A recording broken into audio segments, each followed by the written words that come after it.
ஊர்ல ஒரு ராஜா குழந்தைங்க எல்லாம் கதை சொல்லி கேட்டுட்டு இருக்காங்க. நான் வெறித்தனமா என்ஜாய் பண்ணிட்டு இருக்கேன். நம்ம கூட அடுத்ததா கதை சொல்றதுக்காக ஒரு மாஸ்டர் பிளாஸ்டர் வந்திருக்காரு. தம்பி குட் மார்னிங். Good morning. உங்க பேர் என்ன? ஆதர்ஷ். ஆதர்ஷ் என்ன படிக்கிறீங்க? 3rd standard. ஓ, என்ன கதை சொல்ல போறீங்க? வாயால் வந்த வினை கதை சொல்ல போறேன். சூப்பரா தம்பி. எல்லாரும் வாயை வச்சிட்டு சும்மா இருந்தா ஏன் பிரச்சனை இருப்பது? சரி, என்ன கதை?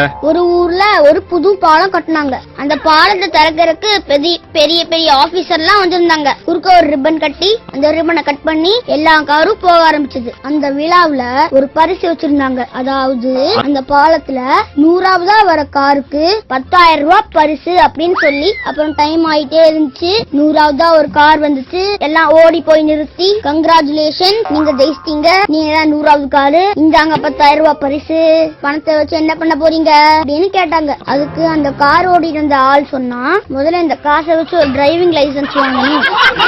எல்லாத்துக்கும் ஒரே ஷாக்கு. அப்படியே ஷாக் ஆயிட்டாங்க. நானும் தான்டா. காருக்குள்ள உட்கார்ந்த அவங்க ஃப்ரெண்டு அவங்க சொல்றத நம்பாதீங்க, அவர் இப்படிதான் குடிபோதையில இருந்தாலே வளருவாரு. லைசன்ஸும் இல்ல, சரக்கு வேறையா, ட்ரங்க் அண்ட் டிரைவா.